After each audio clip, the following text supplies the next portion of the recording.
This may or may not be a very short video, and that just goes to show you how quick this meal is to make.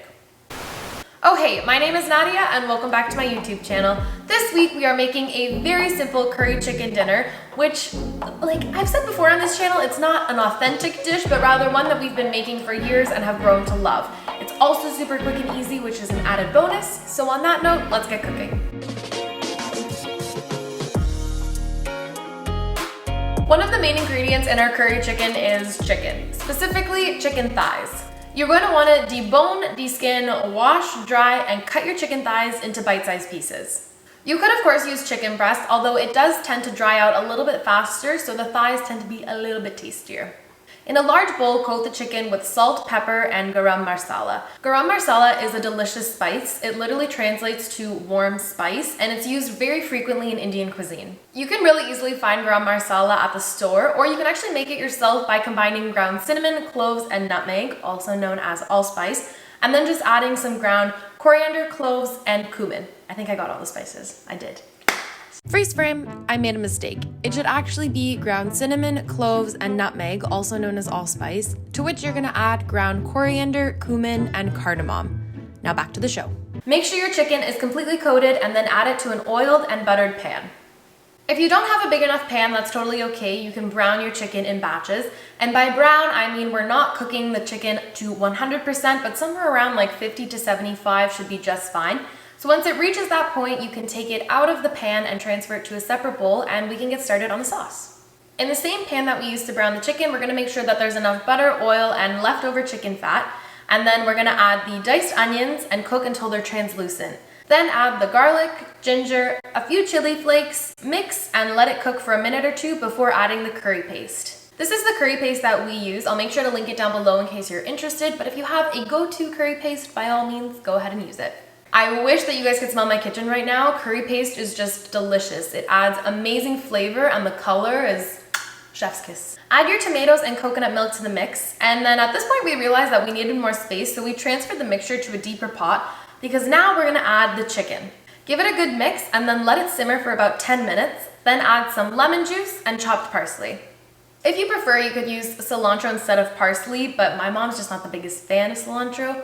We're very much parsley people in this house.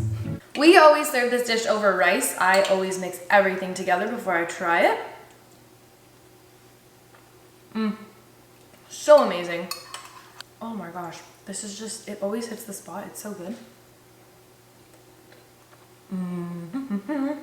It's creamy, it's delicious. The ginger gives you like just a little bit of a hit in the back of the throat. I'm a huge fan of ginger, so I would even add more. It's not super spicy, so you could add more chili flakes or pepper, whatever you prefer, or not add any at all if you're not a fan of spice. My mouth is watering, this is delicious.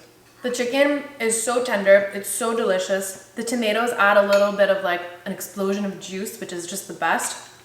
Parsley adds a nice color. I think Baba would be proud. Oops. Excuse me while I just eat this all. This dish is just perfect on all the levels, on taste, on preparation, on presentation.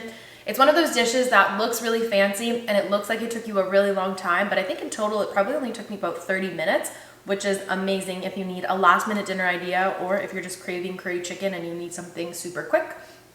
10 out of 10 recommend.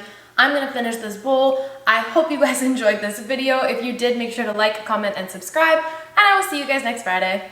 Bye! I accidentally put my hand in the chicken curry. There's a little more in the fridge that I kind of want to like just add to this. By simply combining ground cinnamon, cloves, cinnamon, cloves, nutmeg, cumin, coriander, cardamom, coriander, cumin. It's like so many spices. Ooh, baklava. Have that later. I say we're parsley people because if there is a dish out there that doesn't have parsley in it, that could have parsley in it, my mom will add parsley to it. Not only that, but I was doing a taste test and we all saw how big this bowl is. There's parsley in this dish. My mom was like, add a little garnish of parsley, it's gonna look so nice.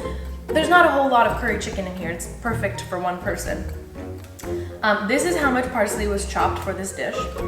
That is my hand for reference. There's a lot of parsley on here. I used probably about this much, just like a healthy pinch, not even. My mom would probably put more. So that's what I mean when I say we're parsley people. Your Garam Masala. My mom was saying it wrong, so I have to like relearn how to say it. It sounded like Grand Marsala, and I was like, oh wow, that's like pretty fancy. Garam Masala. Okay. You could of course use chicken breast if you want to, but you could of course use. I did focus. No, I did not. We're gonna be using the same pan that we browned the chicken in, and you want to make sure that they're stuttered so much there. If you want, you could add cilantro instead of parsley, but my mom is not a fan of parsley. Okay. No, oh my god, just the biggest fan of parsley. What am I saying? Cinnamon, cloves, nutmeg. Cinnamon, cloves, nutmeg. Cinnamon,